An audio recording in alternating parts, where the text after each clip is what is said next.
आज दशहरे का अवसर है, तो इसलिए आज हम भगवत गीता न करके आज का टॉपिक रहेगा वाल्मीकि रामायण से राम जी का जन्म, रावण की उत्पत्ति, इन दो पे चर्चा होगी।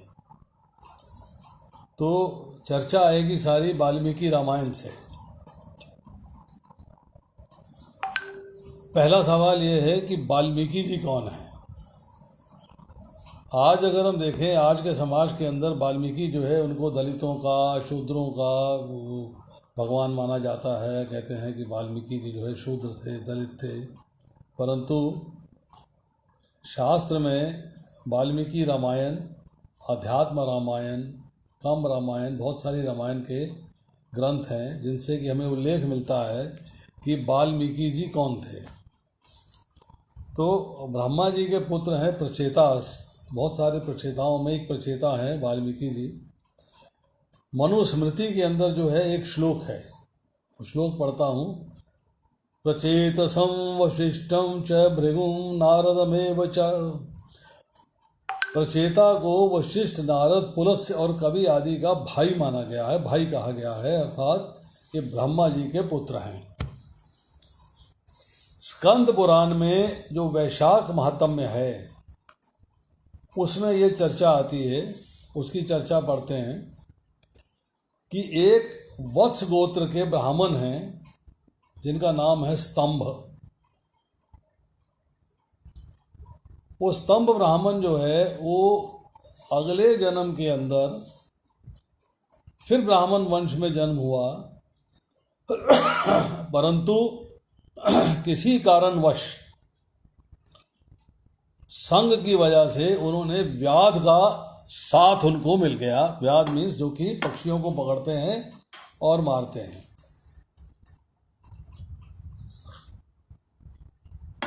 तो व्याध का कार्य करते रहे।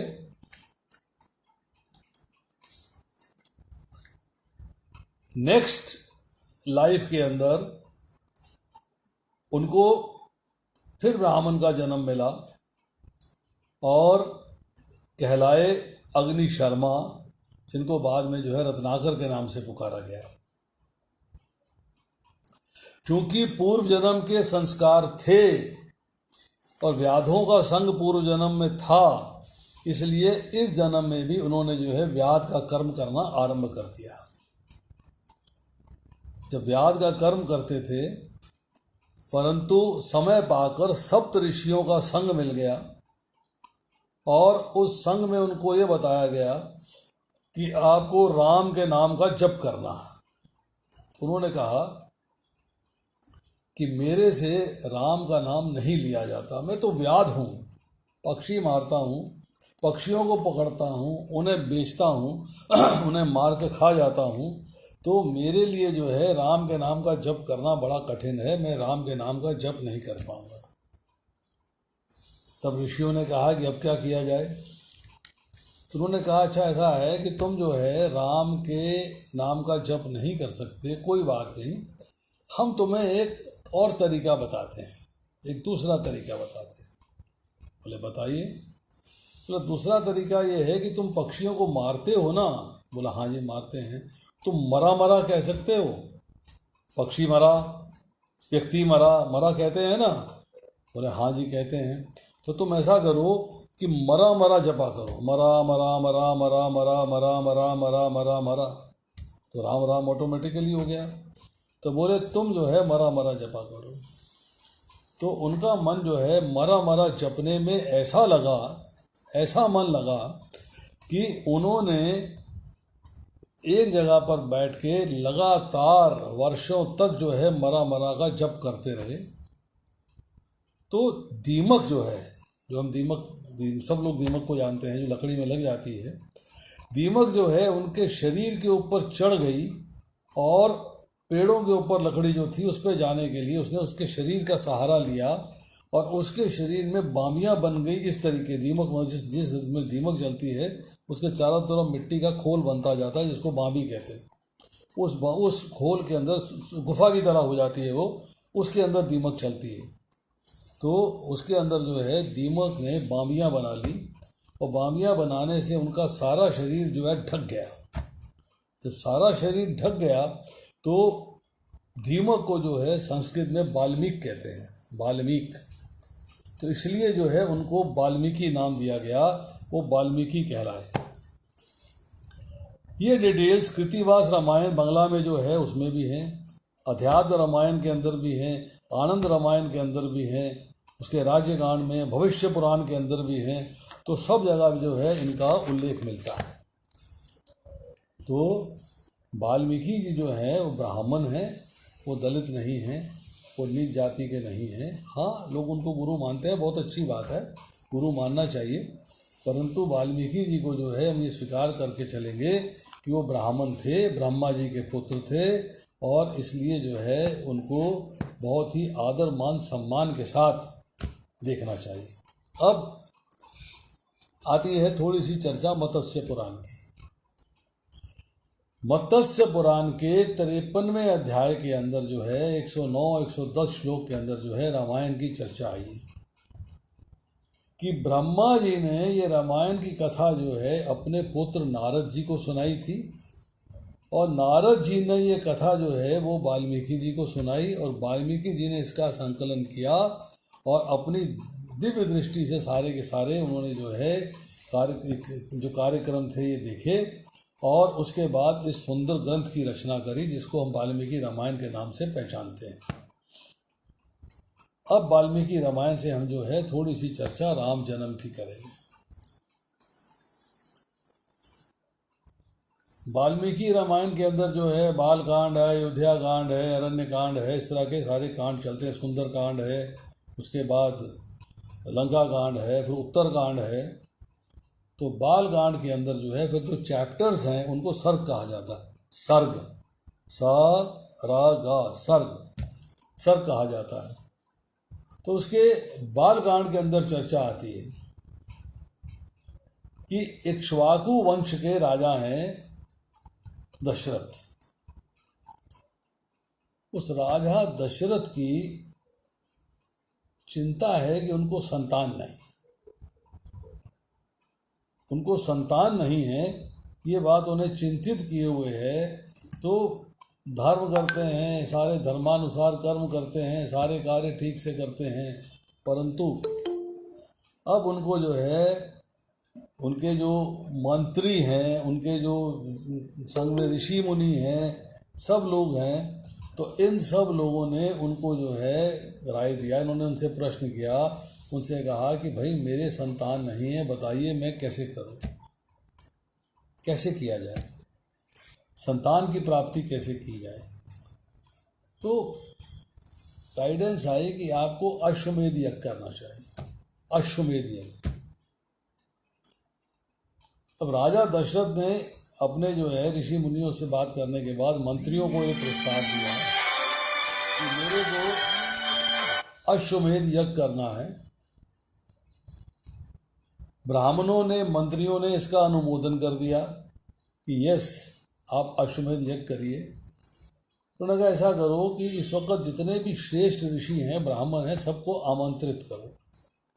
तो सोयज्ञ, वामदेव, जाबाली, वशिष्ठ और ऐसे बहुत सारे ऋषि मुनि थे जिनको आमंत्रित किया गया, और उनसे राय करी गई कि मुझे पुत्र प्राप्ति के लिए एक अश्वमेध यज्ञ करना है, आपकी क्या राय है। सबने कहा राजन आपको अश्वमेध यज्ञ करना चाहिए, आप अश्वमेध यज्ञ करिए।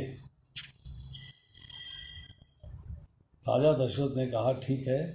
तो उन्होंने जो है मंत्रियों को आदेश दिया कि आप लोग जो है अश्वमेध यज्ञ की तैयारी करिए, यज्ञ सामग्री एकत्रित करिए, अश्व के घोड़े का इंतजाम करिए, उसके बाद अश्वमेध का घोड़ा जो है उसकी पूजन होगी, और सरयू के उत्तरी तट पर यज्ञ भूमि बनाई जाए।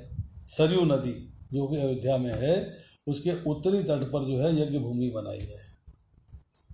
अब इस नवे सर्ग में आके जो राजा के मंत्री है सुमंत्र, जो उनके मुख्य चीफ मिनिस्टर हैं, महामंत्री है, मुख्यमंत्री हैं, उनको जो है एक कथा सुनाते हैं कि ऐसा पास्ट में हुआ था, पास्ट में, प्रेजेंट नहीं है बात, कथा पास्ट की चल रही है, ये भूतकाल की कथा चल रही है।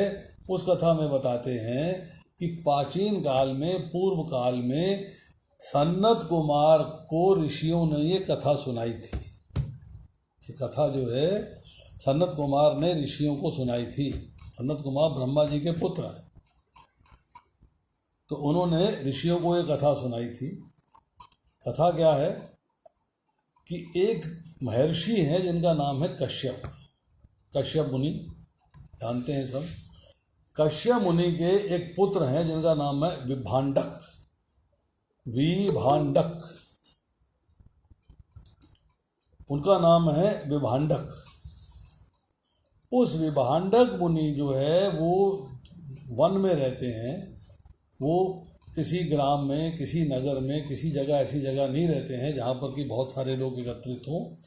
वो वन में एकांत में रहते हैं और उनके एक पुत्र हैं जिनका नाम है ऋष्य श्रृंग। श्रृंग मतलब सींग। उनके सर के ऊपर जो है एक सींग है छोटा सा, तो उनको जो है श्रृंग ऋषि भी कहते हैं। उनका नाम है ऋष्य श्रृंग। ब्रह्मचारी हैं।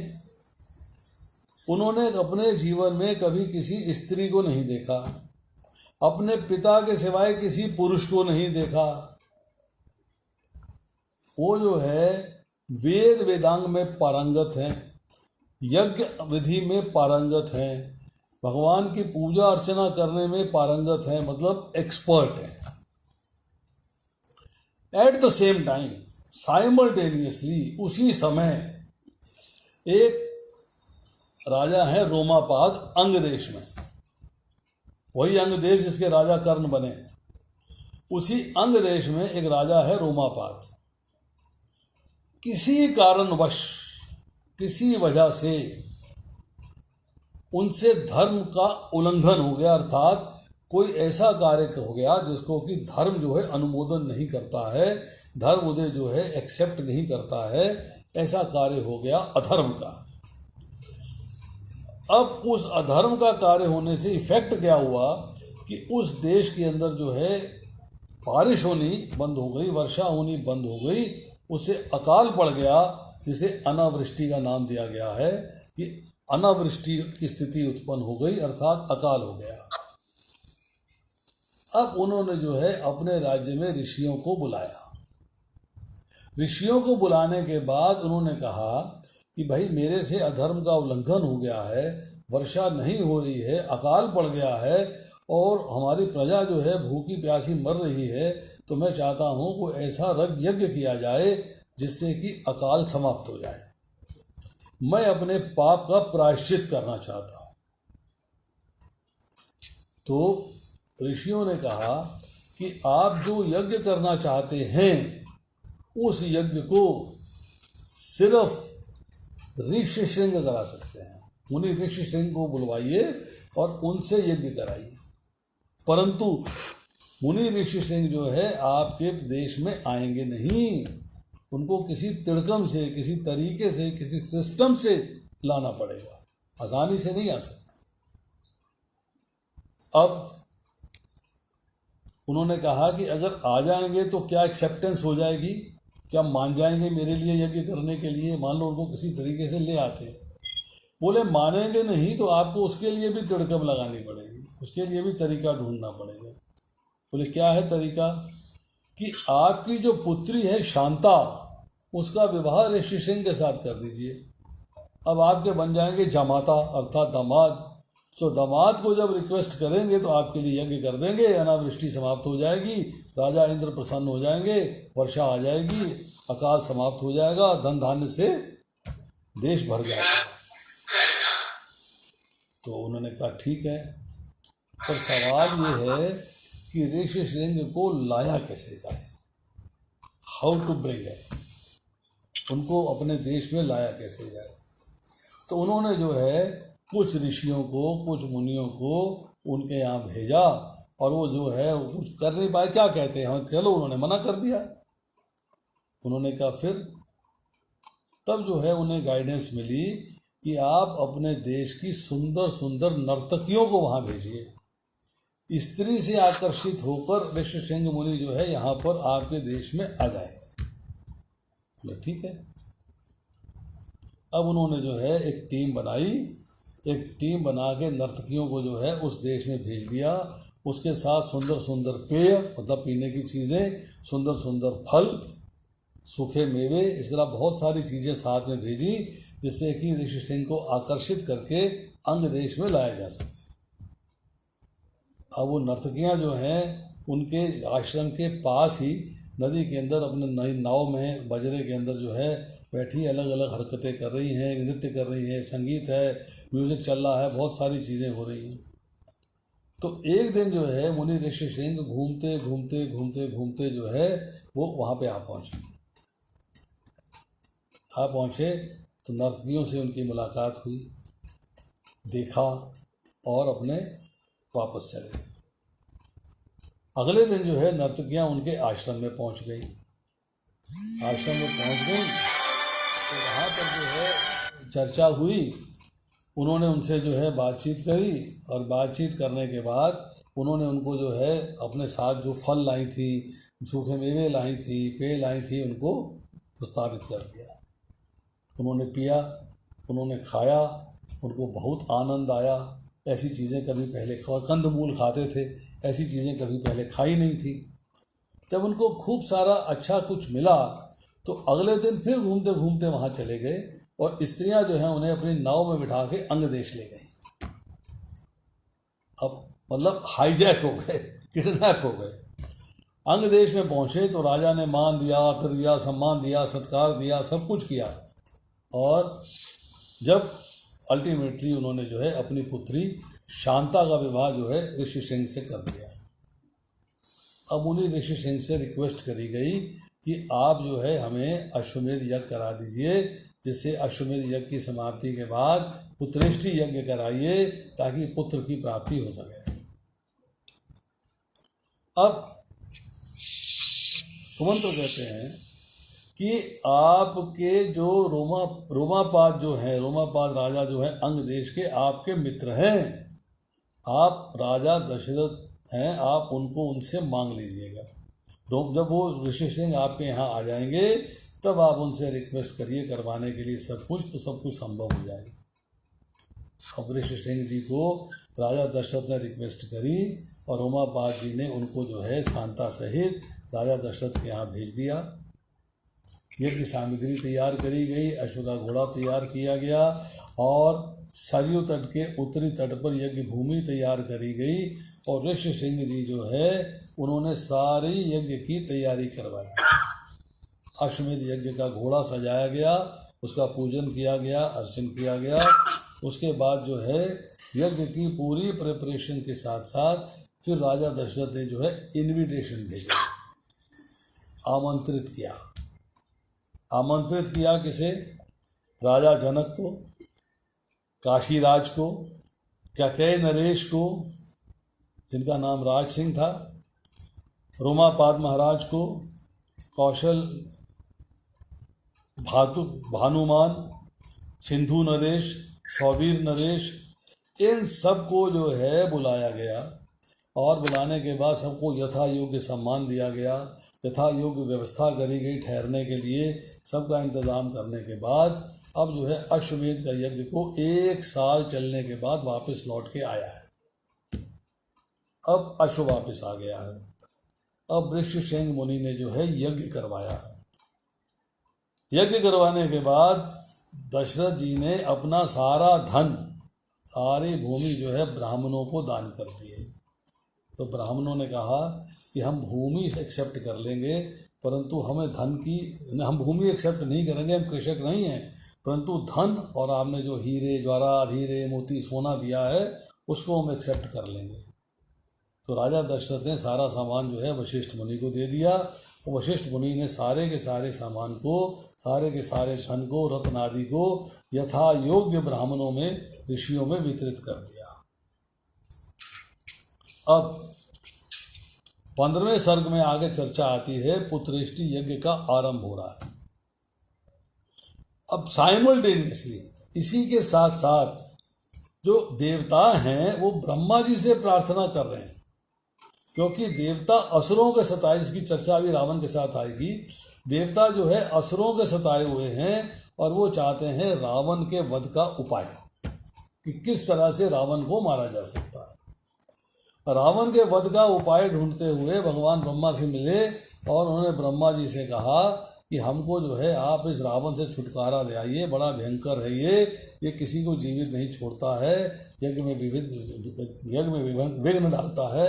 और इसके साथ के जो लोग हैं, जो साथ के राक्षस हैं, उन्होंने पूरे दंडकारण्य में उधम मचा रखा है।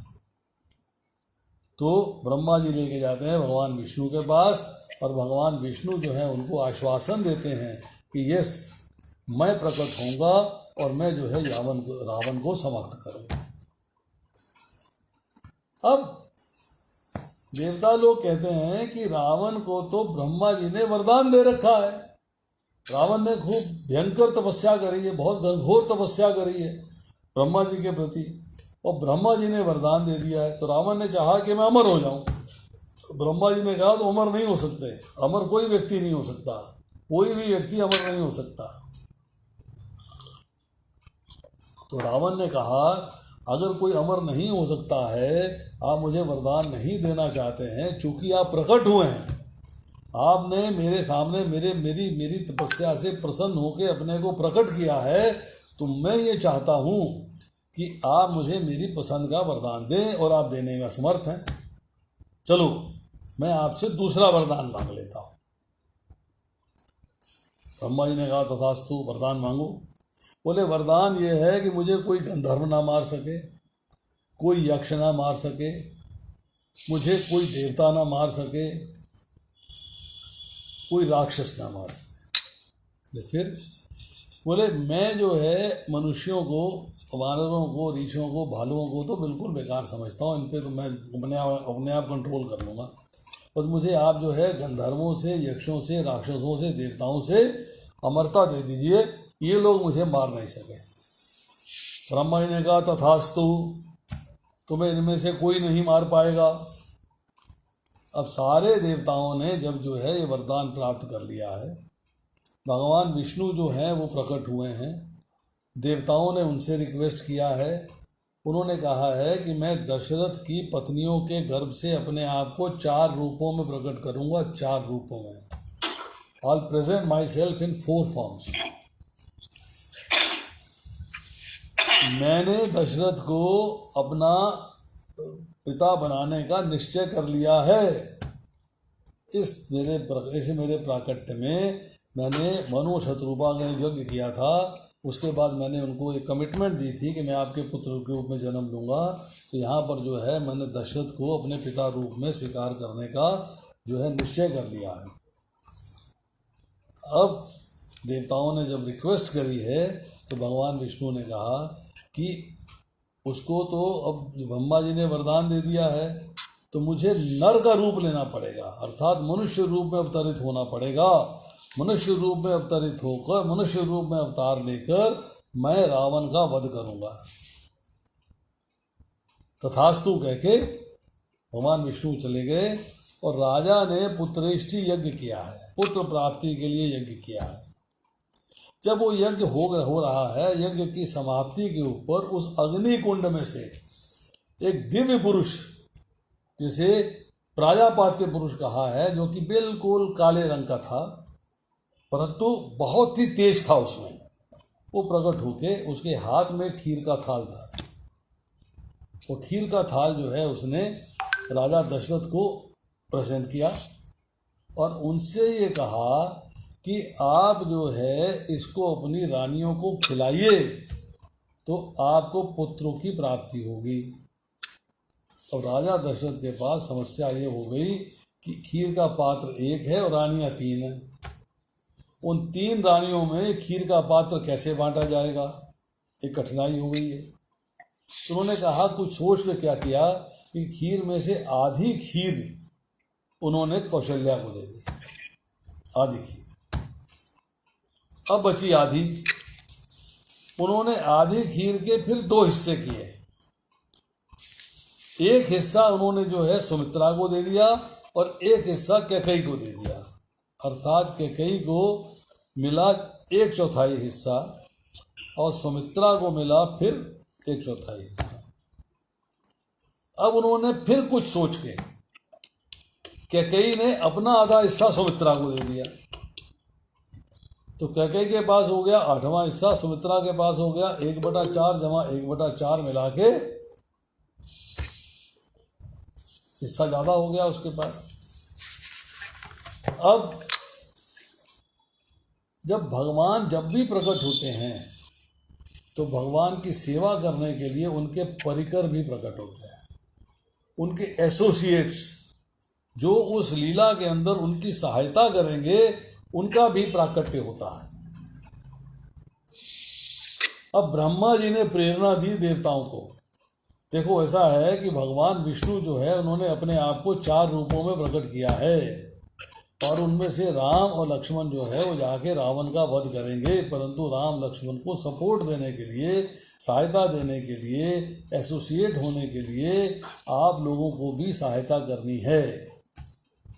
तो देवताओं ने पूछा जी हम क्या सहायता करेंगे, हमसे कैसी सहायता की अपेक्षा है, हम क्या सहायता करेंगे।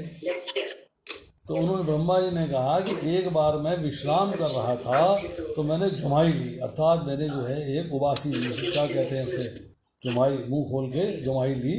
तो मेरी जम्भाई से जांबवान प्रकट हो गए। अब आप लोग जो देवता लोग हैं, अप्सराओं से, गंधर्वों की स्त्रियों से, यक्षों और नागों की कन्याओं से, विद्याधरियों से, किन्नरियों से, वानरियों से, ऋषियों से संतान पैदा करिए।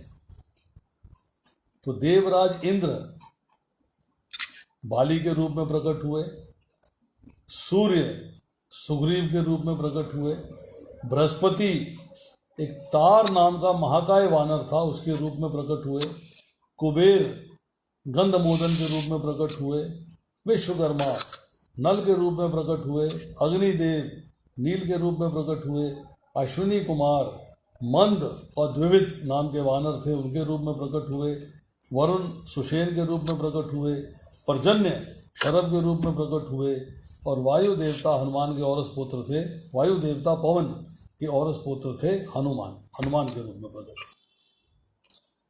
अब 18वें सर्ग में चर्चा आती है।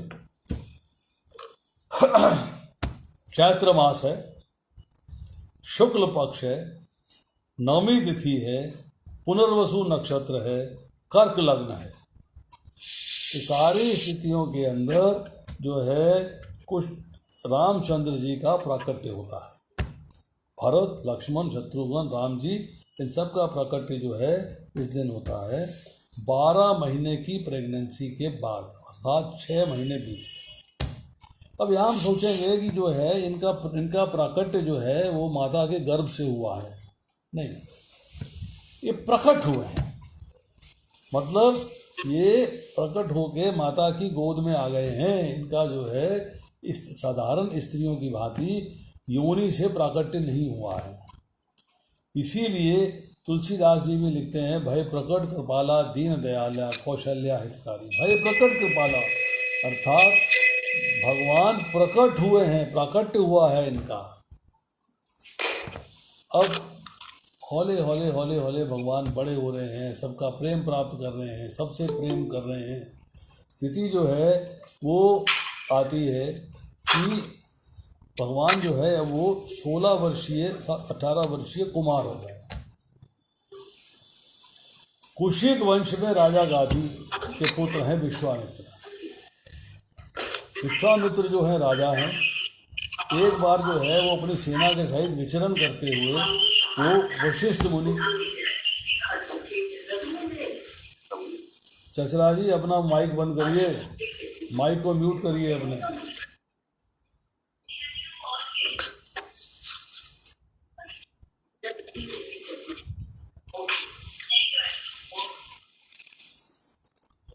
अब विश्वामित्र जी जो है राजा हैं, विचरण करते करते वशिष्ठ मुनि के आश्रम में चले गए। वशिष्ठ मुनि के आश्रम के अंदर वशिष्ठ मुनि उनका स्वागत करते हैं और उनसे कहते हैं कि आप आइए, हम आपके लिए जो है भोजन तैयार करते हैं। कहते हैं मेरे साथ 10,000 लोग हैं, किस किस को भोजन कराओगे? वशिष्ठ मुनि ने कहा मैं सबको करा दूंगा, सबको भोजन हो जाएगा, आप आइए, आपका स्वागत है। मेरे पास ये नंदिनी कामधेनु गाय है, ये सबके लिए भोजन तैयार कर देगी। ये गाय से भोजन प्रकट होगा? बोले हाँ, इसमें भी सब कुछ देती है, सब कुछ देती है। तो राजा विश्वामित्र जो है वहाँ बैठे हैं, उनके सारे सैनिकों को भोजन प्राप्त हुआ है, और अति स्वादिष्ट भोजन जैसा कभी उन्होंने पाया नहीं होगा। उसके बाद उन्होंने वशिष्ठ मुनि से कहा कि मेरे को आपकी ये गाय चाहिए, तो मैं राजा हूँ, ऐसी गाय राजा के पास होनी चाहिए। तो वशिष्ठ मुनि ने इसको मना कर दिया है। तो उन्होंने जो है वशिष्ठ मुनि से अपने सैनिकों से कहा है कि जाके गाय ले आओ। तो सैनिक जो है जब गाय लेने गए हैं तो गाय ने एक फुंकार मारी है, और सारे के सारे सैनिकों के आगे एक अदृश्य दीवार खड़ी हो गई है। उस दीवार के पार सैनिक हैं, और सैनिक जो है गाय के पास उसको छू भी नहीं पाते, वहाँ तक पहुँच भी नहीं पाते। अब राजा विश्वामित्र जो है बहुत कोशिश करते हैं लेने की, अल्टीमेटली वशिष्ठ मुनि को धमकाते हैं, और धमकाने के बाद चले जाते हैं। फिर तपस्या करते हैं ब्रह्मा जी के लिए, और तपस्या करने के बाद उनसे जो है ब्रह्म ऋषि होने का वरदान प्राप्त करते हैं, और राजा विश्वामित्र जो है राज ऋषि विश्वामित्र कहलाते हैं। अब उनको जो है यज्ञ चल रहा है, यज्ञ के अंदर जो है मारीच और सुबाहु, ये दो पुत्र हैं सुंद और उपसुंद असुरों के, ये तंग करते हैं।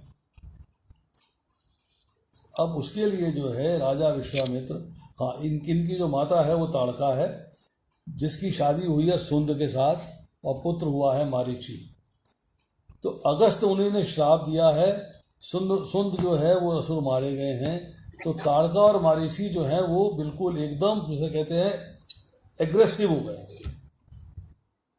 उन्होंने कहा कि हमें अगस्त मुनि को मार डालना है, और बाकी ऋषि मुनियों को भी मार डालना है। अब राजा विश्वामित्र जो है दशरथ के पास जाके उनसे जो है दोनों पुत्र मांगते हैं कि हमको आप जो है अपने पुत्र प्रदान करिए, यज्ञों में विघ्न डालने वाली ताड़का, मारीची और सुबाहु से बचाव के लिए। बड़ा लंबा प्रकरण है।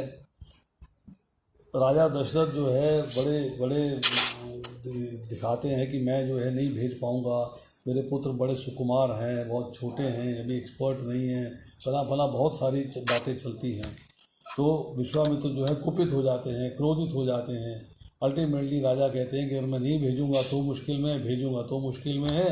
तो मंत्री समझाते हैं कि जब ऋषि साथ हैं तो आप इनको भेज दीजिएगा, कोई दिक्कत नहीं। तो वो उनको जो है उनके साथ भेज देते हैं वन के अंदर। वहाँ पर जो है राजा रामचंद्र जी और लक्ष्मण जी जो है ताड़का का वध करते हैं, सुबाहु का वध करते हैं। मारीची जो है वो भाग के वापस रावण के पास चला जाता है। उसके बाद वो लोग जाते हैं, सीता स्वयंवर होता है, सीता जी से विवाह होता है, सीता जी विवाह होकर वापस आते हैं। और वापस आने के बाद जो है सारी चर्चा आती है अंत में कि रामचंद्र जी को अब वनवास में जाना है। वनवास में मैं ज़्यादा चर्चा नहीं रामायण की कर रहा हूँ, क्योंकि रावण का प्रकरण है, 20 मिनट में वो भी समाप्त करना है। तो अब रामचंद्र जी को जाना है वनवास में। अब देवताओं का खेल है ये समझिएगा। भगवान की लीला है कि देवताओं का खेल क्या है कि एक देश का राजा दूसरे देश के राजा पे आक्रमण क्यों करेगा? वाई? वो अपने देश में राज्य कर रहा है, वो अपने देश में राज्य कर रहा है, आक्रमण क्यों करेगा? आक्रमण इसलिए करेगा कि राजा रावण ने बहुत सारा उधम मचा रखा है, ऋषि मुनियों को समाप्त कर देते हैं, इसलिए जो है उनको उसका वध करना आवश्यक है। जब उसका वध करना आवश्यक है तो कौन करेगा? तो वध होना है रामचंद्र जी के द्वारा। जब राम जी के द्वारा वध होना है, अब क्या किया जाए? अब क्या आंसर है? अब आंसर ये है कि कोई ऐसा माहौल क्रिएट किया जाए, कोई ऐसी सिचुएशन क्रिएट की जाए, कोई ऐसी स्थिति उत्पन्न की जाए कि रामचंद्र जी जो है अपने यहाँ से निकल के वहाँ पहुँच जाएं, मतलब अयोध्या से निकल के वो लंका पहुँच जाएं, ऐसा कोई सिस्टम बनाया जाए। तो सिस्टम क्या बनता है? सिस्टम ये बनता है, राजा दशरथ जो हैं, प्लीज अपना माइक ऑफ कर लीजिएगा। राजा दशरथ जो हैं उन्होंने अनाउंस कर दिया है कि अब रामचंद्र जी को राज्य दिया जाएगा। अब देवता क्या करते हैं कि एक देवी है विघ्नेश्वरी, जो कि विघ्न डालती है, जो कि डिस्ट्रैक्ट करने में एक्सपर्ट है, विघ्न डालने में एक्सपर्ट है। तो विघ्नेश्वरी देवी से रिक्वेस्ट करते हैं कि आप मंथरा की जिह्वा पे बैठ जाइए। तो विघ्नेश्वरी देवी जो है मंथरा की जिह्वा पे बैठ गई हैं और मंथरा से अब वो कांड करवाती हैं। क्या कांड हो रहा है कि मंथरा जो है कैकेयी के राज्य में कैकेयी की दासी थी, उसने जो है धाये की तरह कैकेयी को पाला है और वो शादी के बाद जो है वो उनके साथ ही आएगी है अयोध्या में। तो वो जो है उनको समझाती है कि सौत का बेटा तो शत्रु होता है, वो राजा बन जाएगा तो तेरी स्थिति क्या रहेगी, तेरे पुत्र भरत की स्थिति क्या रहेगी। भरत तो राजा बनेगा नहीं, राजा तो रामचंद्र जी बन गए, तो भरत की स्थिति क्या रहेगी, तेरी स्थिति तो नौकरानी की हो जाएगी, तुझे कोई पूछेगा नहीं। आज तो राजा की सबसे प्रिय पत्नी है, सबसे प्रिय थी कैकेयी, आज तो राजा की सबसे प्रिय पत्नी है, उन दोनों से ऊपर तेरा मान सम्मान है। पर जैसे कौशल्या का पुत्र रामचंद्र जो है राजा बनेंगे तो तेरा मान सम्मान खत्म हो जाएगा। सौत की पत्नी के साथ अच्छा व्यवहार नहीं होता। और भरत जो है क्योंकि तुम्हारा पुत्र है, इसलिए रामचंद्र जी जो है भरत के साथ भी ठीक से व्यवहार नहीं करेंगे, क्रूरता का व्यवहार हो सकता है। ये बात दे के चलियो, तुम कौशल्या की दासी बनोगी, भरत जो है वो रामचंद्र जी का सेवक बन जाएगा, दास बन जाएगा। अब कैकेयी जो है रामचंद्र जी की बहुत प्रशंसा करती है, बहुत तारीफ करती है, बहुत कहती है मेरा बड़ा प्रिय पुत्र है, मेरे कहने पे चलता है, मेरा मानता है, मैं सबसे ज़्यादा उससे प्रेम करती हूँ।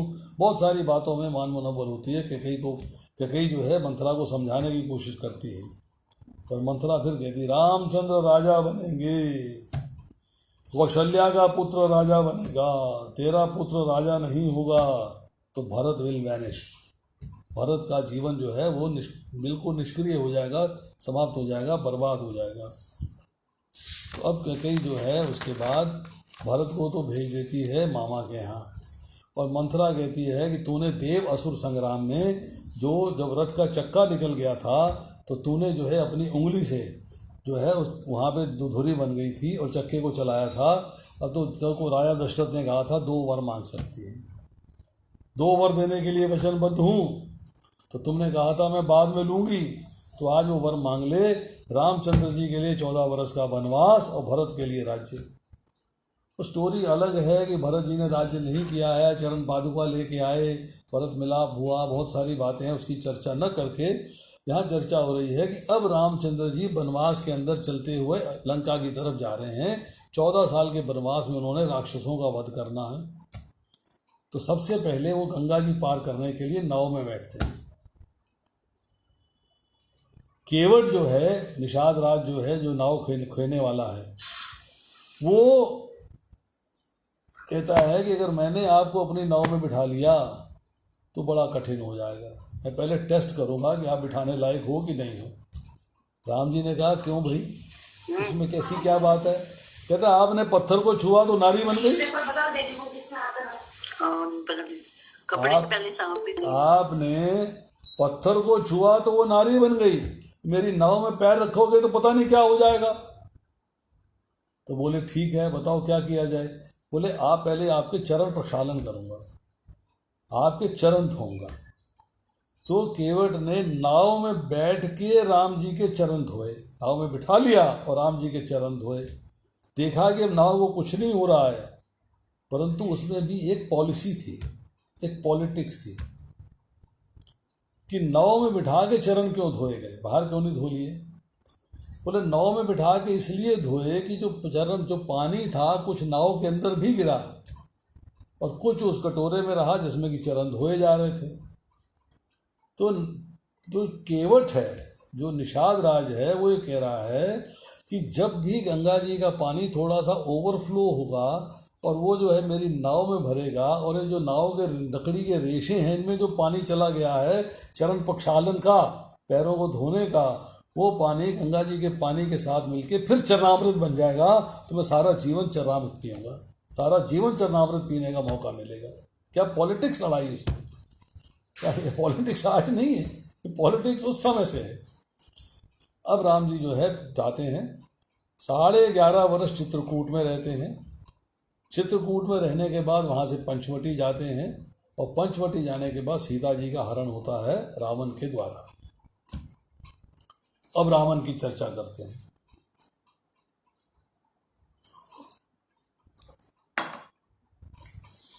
ब्रह्मा जी के एक पुत्र हैं पुलत्स्य मुनि, पुलत्स्य ऋषि। पुलत्स्य ऋषि के आश्रम के थोड़ी दूरी पे ही एक और आश्रम है जो राज ऋषि तृणबिंदु का है। तो तृणबिंदु के आश्रम में उनकी कन्या बड़ी सुंदर है, मृगनयनी है, और वो कन्या अपनी सहेलियों के साथ जो है जब वन में विचरण करती है तो विचरण करते करते पुलत्स्य मुनि के आश्रम के पास भी आ जाती है। तो पुलत्स्य मुनि को होता है डिस्टर्बेंस। तो उस डिस्टर्बेंस में उन्होंने जो है एक दिन ये श्राप दे दिया कि आज के बाद जो भी कन्या मेरे को दिखाई दे गई, मेरी दृष्टि जिस कन्या पे पड़ गई, वो कन्या गर्भवती हो जाएगी, उसमें गर्भ के लक्षण प्रकट हो जाएंगे।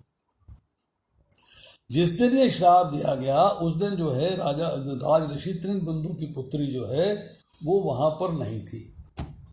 बाकी कन्याओं ने सुना, वो तो आई नहीं, और अगले दिन जो है अकेली कन्या जो है घूमती घूमती अपनी सहेलियों को ढूंढती ढूंढती, और वो जो है राजा की कन्या जो है, राज ऋषि की कन्या जो है वो पुलत्स्य मुनि के सामने पड़ गई और पुलत्स्य मुनि की दृष्टि में आ गई, और आते ही जो है उसका पीलापन छा गया, गर्भ के लक्षण प्रकट हो गए। अब कन्या जो है जब शाम को जाती है उसके पिता के पास, तो पिता कहते हैं तेरे शरीर में ये पीलापन कैसे है, ये लक्षण क्या आ रहे हैं? तो अपनी दूरदृष्टि से, अपनी दिव्य दृष्टि से वो देख लेते हैं, ये जो है पुलत्स्य मुनि के पास गई और वहाँ जाकर इसको जो है गर्भ के लक्षण प्रकट हो गए। तो वो जो है पुलत्स्य मुनि के पास जाते हैं, प्रणाम करते हैं और कहते हैं कि ऐसे ऐसे मेरी पुत्री गलती से आपके समक्ष आ गई थी और उसके अंदर जो है गर्भ के लक्षण प्रकट हो गए हैं, तो अब आप उसको अपनी पत्नी के रूप में स्वीकार करिए। बड़ा हम्बल रिक्वेस्ट करी गई है, बहुत प्रेम से, बड़ी विनम्रता से रिक्वेस्ट करी गई है। तो पुलत्स्य मुनि कहते हैं ठीक है, मैं इसको अपनी पत्नी के रूप में स्वीकार करता हूँ।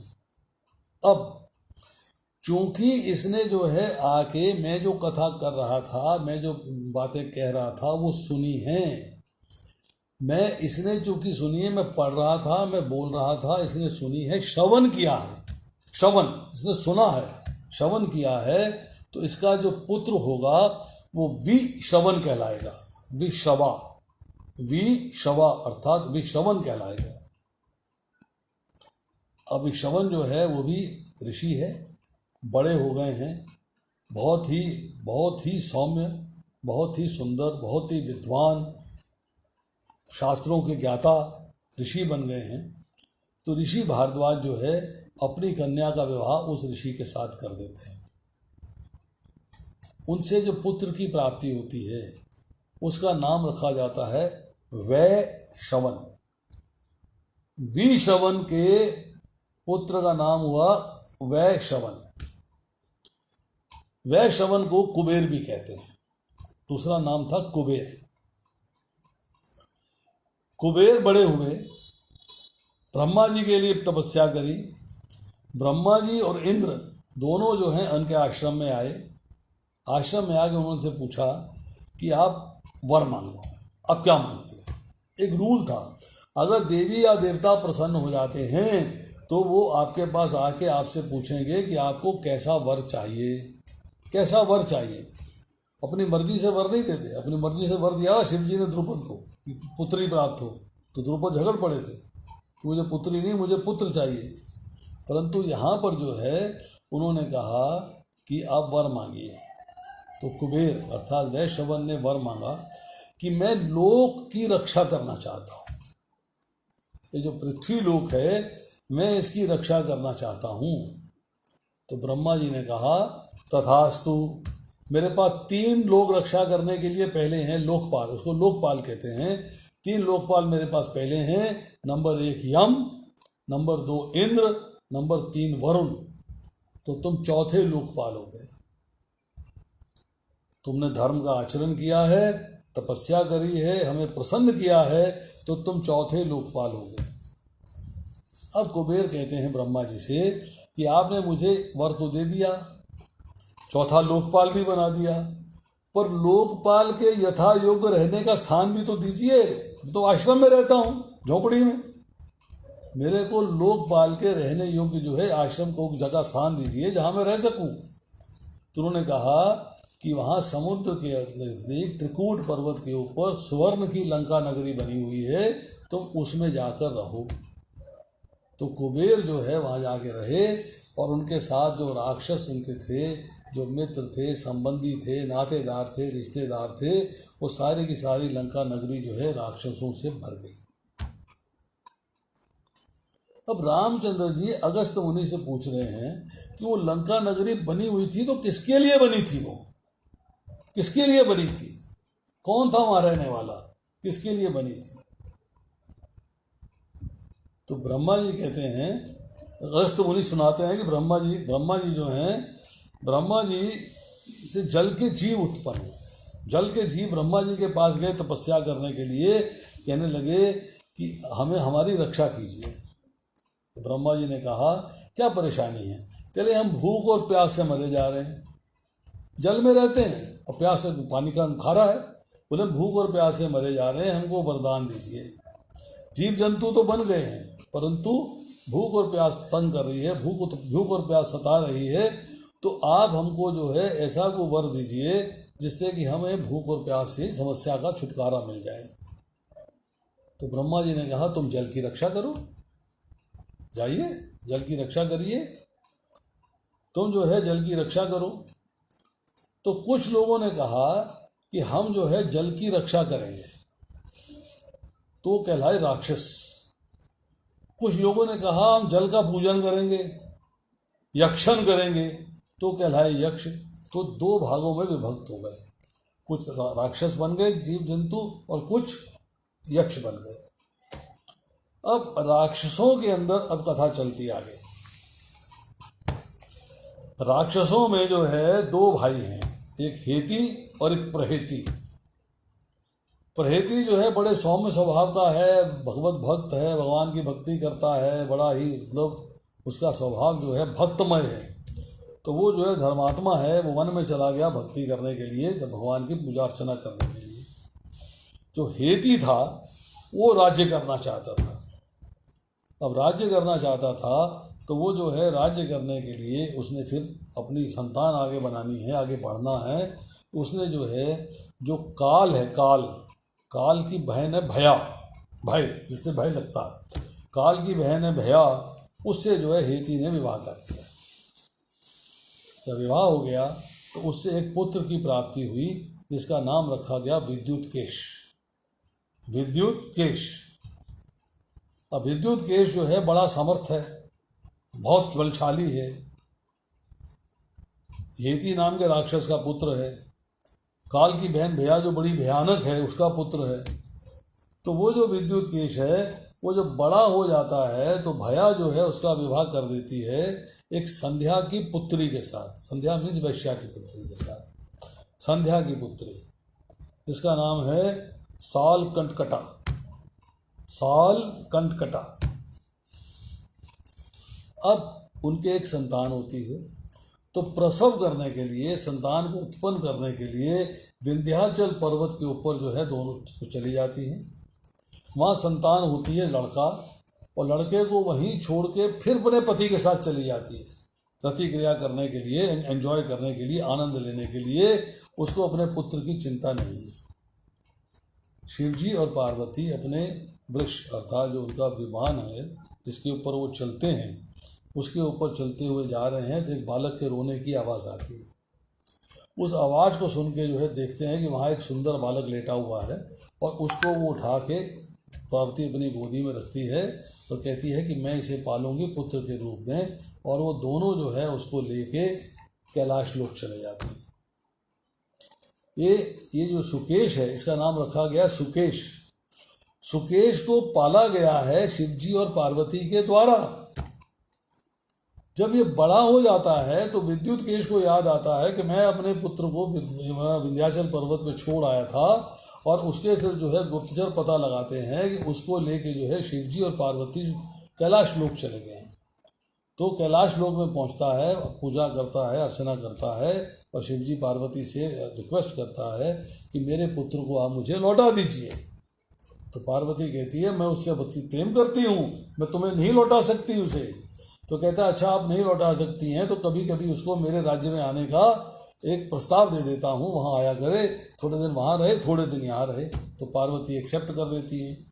तो विद्युत केश जो है सुकेश को अपने राज्य में ले जाता है। अब जो कैलाश लोक है वहाँ पर तो उसके गण भगवान शिव के, भगवान शिव का अपना जो है वृक्षाम बहने रहते हैं, राख मलते रहते हैं, उनका तो सिस्टम अलग है, परंतु वहाँ मिलता है ऐश्वर्य। तो सुकेश जो है ऐश्वर्य के प्रति आकृष्ट हो जाता है। तो आस्ता आस्ता जो है पार्वती जी को मोटिवेट कर लेता है कि मुझे अपने पिता के पास जाना है, और विद्युत केश उसे अपने देश में ले आते हैं। वहाँ पर जो है एक ग्रामणी नाम की गंधर्व स्त्री होती है, और उसका किसी गंधर्व के साथ विवाह हुआ है, उससे पुत्री उत्पन्न हुई है देववती। देववती के साथ सुकेश का विवाह कर दिया जाता है। उस विवाह से 3 पुत्रों की प्राप्ति होती है, माल्यवान, माली और सुमाली। अब माल्यवान का विवाह होता है सुंदरी नाम की कन्या से, माली का विवाह होता है वसुधा नाम की कन्या से, और सुमाली का विवाह होता है नर्मदा की पुत्री केतुमती से।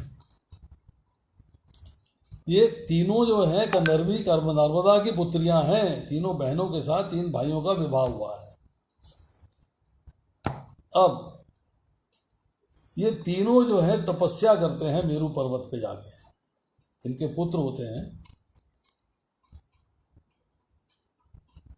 कैसे पुत्र हुए इनके, कैसे इनका आगे से वंश चला है, उसकी चर्चा करते हैं। ये जो माल्यवान, माली और सुमाली हैं, ये तीनों जो है तपस्या करने के लिए मेरू पर्वत पर चले जाते हैं। ब्रह्मा जी प्रसन्न होते हैं, इनको वरदान देते हैं।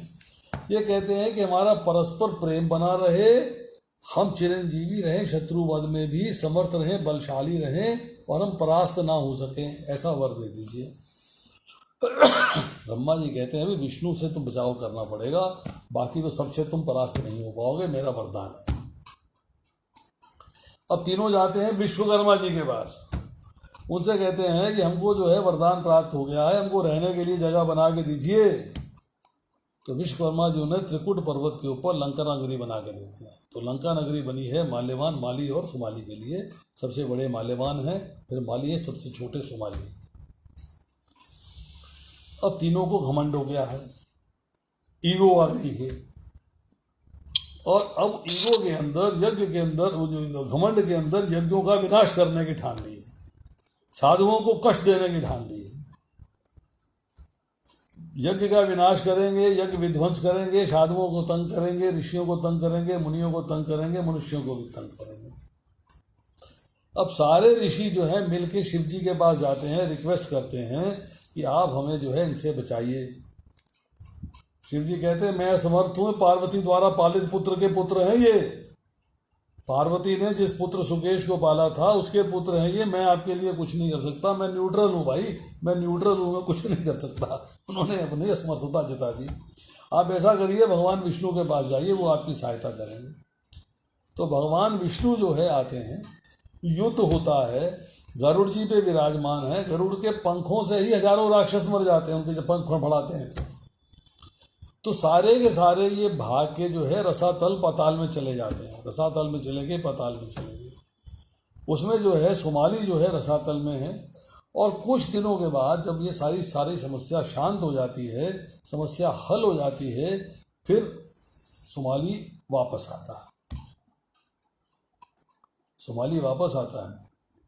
अब वो देखता है कि साहब ये जो समस्या है इसका हल क्या है, इसका हल क्या है, हल ढूंढा जाए। तो ये कहता है कि अगर मेरी पुत्री को विश्वा मुनि से पुत्र की प्राप्ति हो जाए और पुत्र जो है कुबेर का भाई होगा, तो कुबेर से जो है वो हिस्सा मांगेगा अपना, तो कम से कम आधी लंका तो मिल जाएगी। तो कैक्सी को प्रोत्साहित करता है कि तुम जाकर जो है विश्वा मुनि से संतान की प्राप्ति की प्रार्थना करो। तो कैक्सी जो है एक सुंदर रूप धर के, बहुत सुंदर साजो श्रृंगार करके संध्या के समय, इवनिंग के टाइम पे जो है विश्वा मुनि के पास जाती है और उनसे पुत्र प्राप्ति के लिए प्रार्थना करती है। पाँव से, नाखून से जो है पाँव के अंगूठे जो है मिट्टी कुरेदती रहती है। विश्वा मुनि का ध्यान भंग होता है। उनसे कहते हैं सुंदरी बताइए मैं तुम्हारे लिए क्या करूं। कहती मैं आपसे पुत्र की प्राप्ति चाहती हूं, मैं प्रस्तुत हूं। विश्वा मुनि कहते हैं तुम आई हो, तुमने पुत्र प्राप्ति की कामना करी है, मैं तुम्हें पुत्र अवश्य दूंगा, परंतु क्योंकि संध्या के समय तुमने रिक्वेस्ट किया है, तुम्हारा पुत्र जो है अनर्थकारी होगा, विध्वंसक होगा, बहुत ही राक्षस जाति में होने के बाद यज्ञों का विनाश करेगा, साधुओं को मारेगा, इगोइस्टिक होगा, अहंकारी होगा, और ऐसे तुम्हें जो है मैं संतान दूंगा। तो उन्होंने 3 संतान का प्रॉमिस किया, रावण, कुंभकर्ण और शूर्पणखा। अब जो कैक्सी है वो रोने लग गई, आंसू बहाए, प्रार्थना करी, चरणों में गिर गई। रिक्वेस्ट करने के बाद जो है फिर विश्वा मुनि ने कहा ठीक है, तुम इतनी प्रार्थना कर रही हो, मैं तुम्हें एक धर्मात्मा पुत्र को प्राप्त कराऊंगा, एक धर्मात्मा पुत्र तुमको दूंगा। धर्मात्मा पुत्र मिला विभीषण। सो 4 पुत्र प्रॉमिस किए गए, रावण, कुंभकर्ण, शूर्पणखा और विभीषण। अब रावण जो है गोकर्ण आश्रम में जाता है तप करने के लिए, 10,000 साल तप करता है। 1000 साल के बाद एक मस्तक काटता है, अग्नि को समर्पित कर देता है।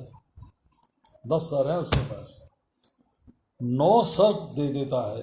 10वां सर जब देने के लिए तैयार होता है तो ब्रह्मा जी अपीयर हो जाते हैं, कहते वर मांगो। बोले मैं ये वर मांगता हूँ कि मैं देवताओं, राक्षसों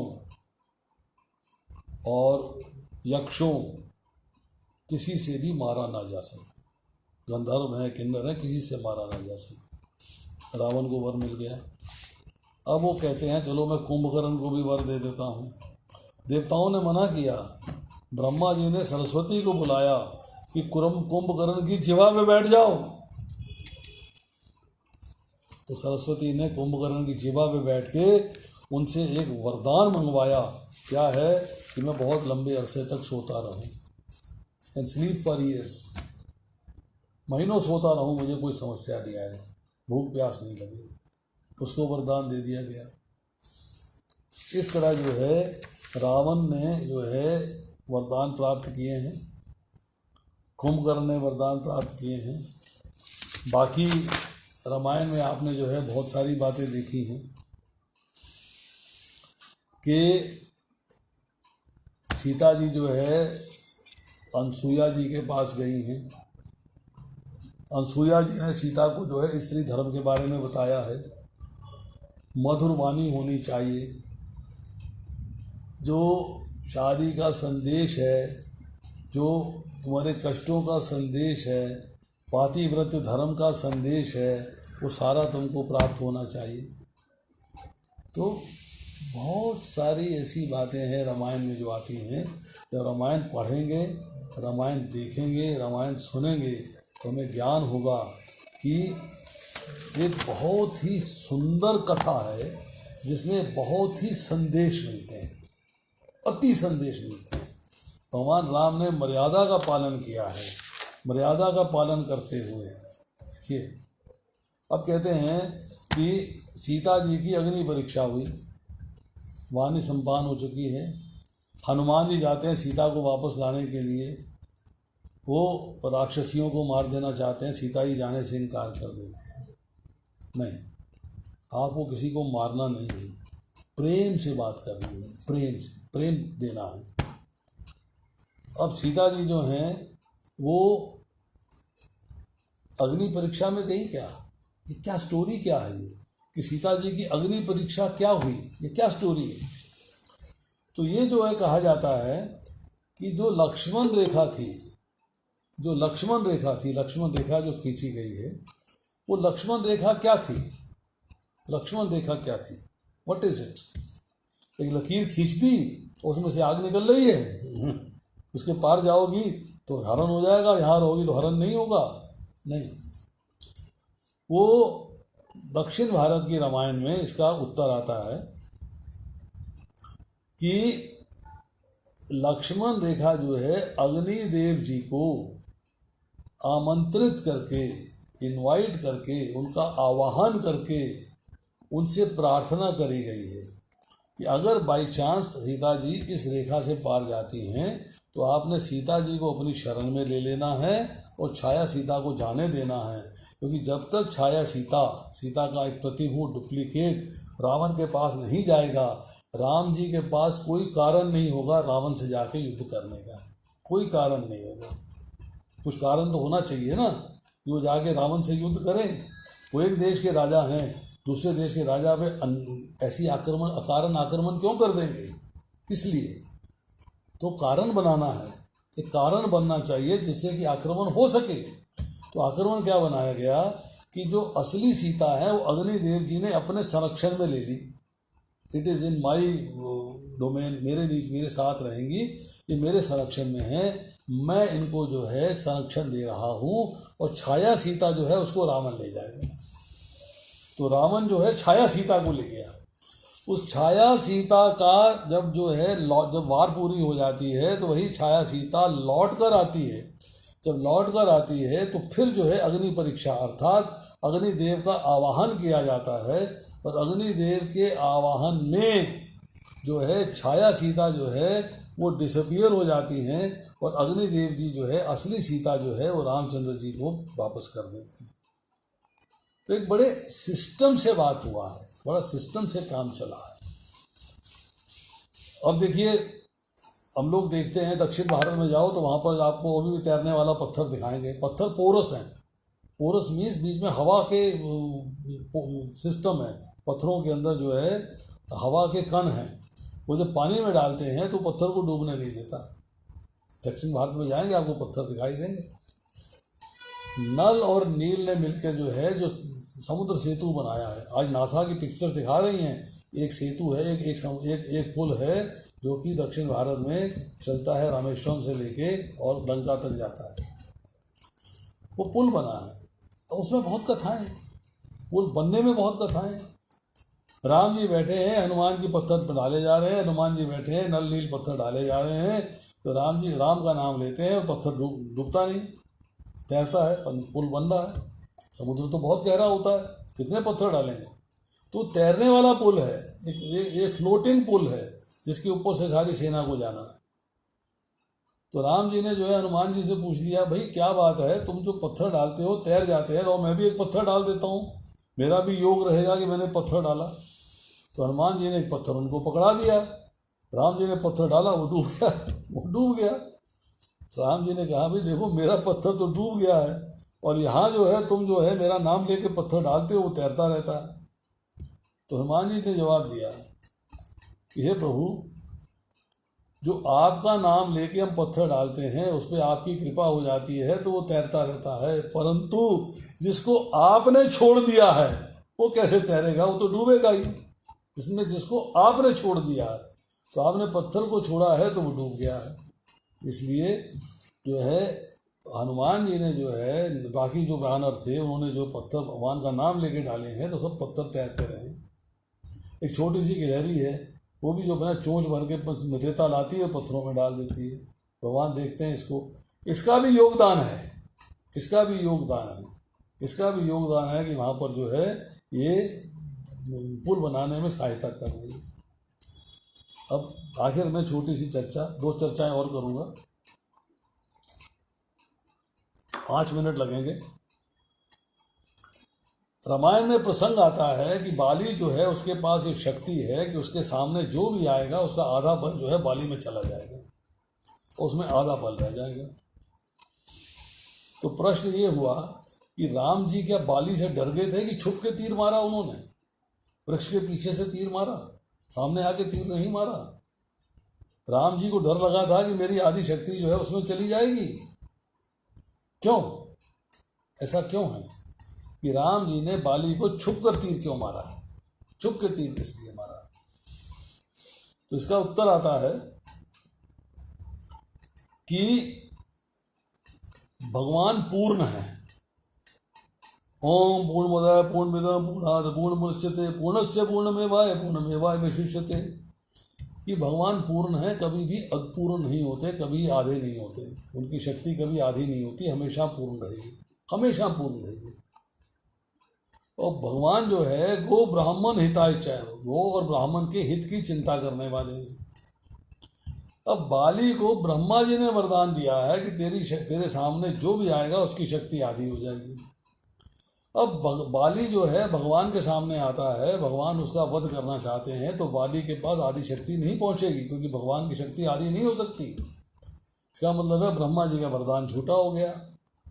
तो भगवान जो है, जो कि ब्राह्मणों की रक्षा करते हैं, ब्राह्मणों का हित का चिंतन करते हैं, ब्राह्मणों की केयर लेते हैं, तो इसलिए जो है वहाँ पर ये चर्चा आई कि अगर जो है भगवान जो है बाली के सामने होते हैं तो भगवान की शक्ति आधी नहीं होगी। और चूंकि भगवान की शक्ति आधी नहीं होगी, इसलिए जो है भगवान ने कहा कि मैं अगर छुप के तीर मारता हूँ तो ब्रह्मा जी के वरदान का मान रह जाएगा, उसका मान रह जाएगा। ब्रह्मा जी का वरदान झूठा नहीं पड़ेगा, चूंकि वरदान मैंने दिया हुआ है। तो इसलिए जो है भगवान ने बाली को छुप कर तीर मारा है। आदि शक्ति होने के चक्कर में तीर का छुप के नहीं मारा गया, तीर छुप के मारा है इसलिए कि भगवान की शक्ति जो है वो आधी नहीं होगी, ब्रह्मा जी का वरदान झूठा न पड़े, इसलिए जो है भगवान ने जो है तीर मार दिया पेड़ के पीछे से। दूसरा सवाल कई बार आता है कि भगवान तो एक हैं, अनेक तो हो नहीं सकते। तो भगवान ने जो है शिव जी का पूजन किया है, रामेश्वरम में लिंग की स्थापना करी है, रामेश्वर लिंग कहा गया उसको, शिवलिंग कहा गया रामेश्वरम में। तो इसका मतलब है कि कौन भगवान है फैसला नहीं हो पा रहा।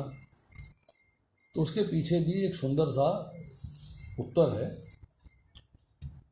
कि देखिए, हम उसको आज के संदर्भ में अगर लेके देखें कि एक ऑफिस के अंदर एक मैनेजर अपॉइंटेड है और मैनेजर जो है सारे कार्य समुचित तरीके से कर रहा है। उसने एक एम्प्लॉय को रख दिया और वो एम्प्लॉय जो है मैनेजर का बहुत प्रिय है।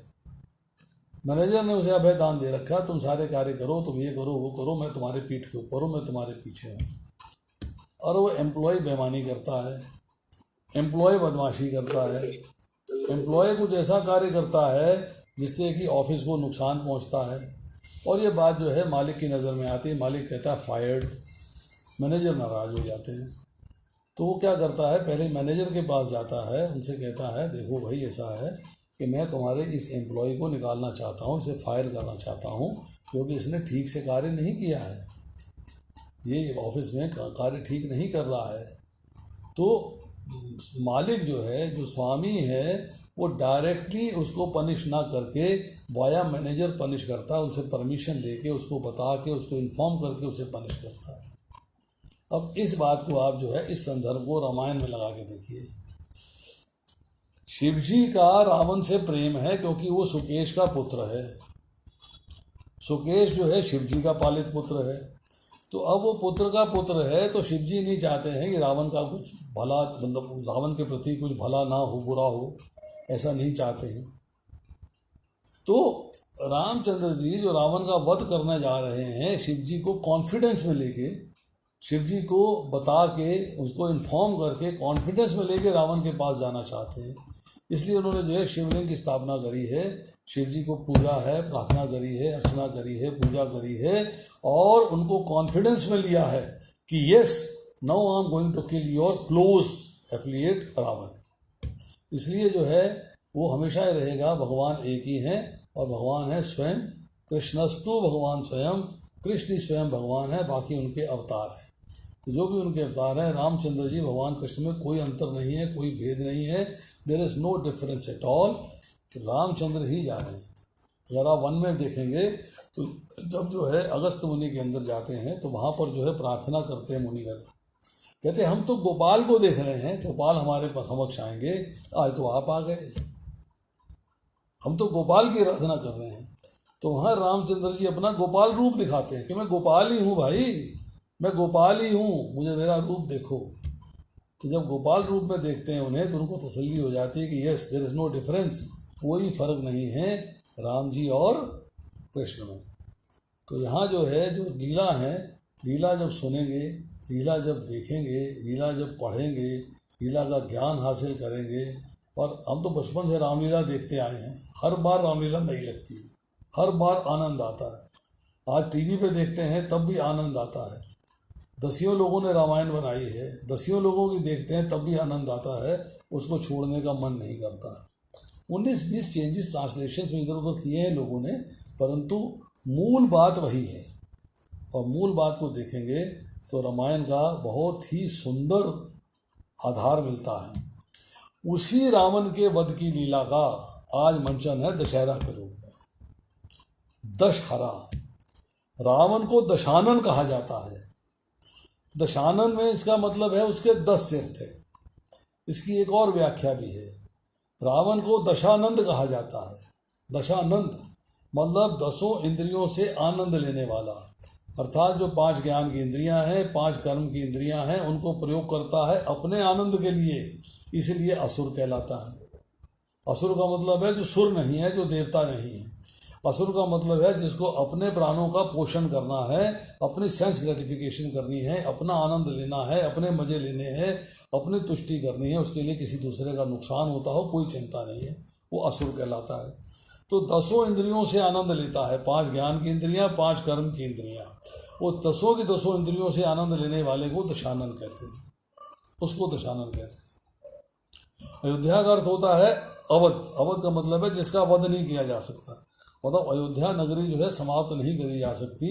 आज भी अयोध्या नगरी एग्जिस्ट कर रही है, त्रेता युग से लेके आज तक अयोध्या नगरी एग्जिस्ट कर रही है। उसको अवध है, उसका वध नहीं किया जा सकता, उसको समाप्त नहीं किया जा सकता। ऐसे ही कहा गया है शूर्पणखा। शूर्पणखा का कई लोग जो है, कई ऋषि मुनियों, कई वैष्णवों ने ये किया है, स्वरूप ने खा। स्वरूप ने खा मतलब जिसको अपने स्वरूप ने खा लिया, जिसको अपनी सुंदरता पे घमंड था, उसी घमंड के दौरान जो है वो रामचंद्र जी के पास गई कि मुझे पत्नी रूप में वर्ण कर लो। रिफ्यूज तो कर नहीं पाएंगे, मैं इतनी सुंदर हूँ। राक्षस जाति का मतलब ये नहीं है सर पे सींग निकले हुए हैं, लंबे लंबे बाल हैं, काली सी शक्ल है। राक्षस जाति का मतलब ये है कि उनके अंदर जो है, ऐसे मनुष्यों के अंदर राक्षसों मतलब जो आसुरी स्वभाव है, जो आसुरी संपत्ति है, आसुरी स्वभाव के लक्षण हैं। क्या लक्षण है उनके? भगवत गीता हमें जो है लक्षित लक्षण बताती है। भगवत गीता लक्षण क्या बताती है? दंभ दर्प अभिमानश्च क्रोध पारुष्य एव च अज्ञानम च अभिजातस्य पार्थ संपदाम आसुरीम। हे पृथा पुत्र, दंभ, दर्प, अभिमान, क्रोध, परुषता तथा अज्ञान ये आसुरी स्वभाव वालों के लक्षण हैं। जिनमें ये लक्षण है उनका स्वभाव आसुरी होता है, वो असुर कहलाते हैं। तो उसमें हम देखते हैं फिल्मों में, यहाँ वो सींग निकले हुए हैं बाहर, 2 सींग है, यूँ निकल रखे हैं, जो टोपा पहन रखा है सींग वाला, या बालों में से सींग निकाल रखे हैं, असुर हैं। ऐसा कुछ नहीं है, उनमें ये लक्षण हैं, उनका स्वभाव आसुरी है, दैवी स्वभाव वाले नहीं हैं, इसलिए असुर कहलाते हैं। चलिए 6:15 हो गए हैं, आज इतना ही। अगले सप्ताह करेंगे भगवद गीता पे चर्चा। दूसरा अध्याय श्लोक संख्या 31 से लेकर 38 तक। क्षत्रिय का कर्तव्य क्या है, क्षत्रिय को क्या प्राप्त होगा, क्षत्रिय की क्या क्वालिटी, क्षत्रिय को जो है मृत्यु के बाद कहाँ जाना है, क्षत्रिय को युद्ध क्यों करना चाहिए, अगर युद्ध का आह्वान होता है तो, इस सब की चर्चा भगवान अर्जुन के उन प्रश्नों का उत्तर देंगे जो पहले अध्याय के अंदर हमने पढ़े थे। कुल व्यवस्था नष्ट हो जाएगी, सामाजिक व्यवस्था नष्ट हो जाएगी, पाप का कार्य हो जाएगा, नरक की प्राप्ति होगी। उनका उत्तर जो है इन श्लोकों के अंदर है। तो अगले सप्ताह इन श्लोकों की चर्चा होगी।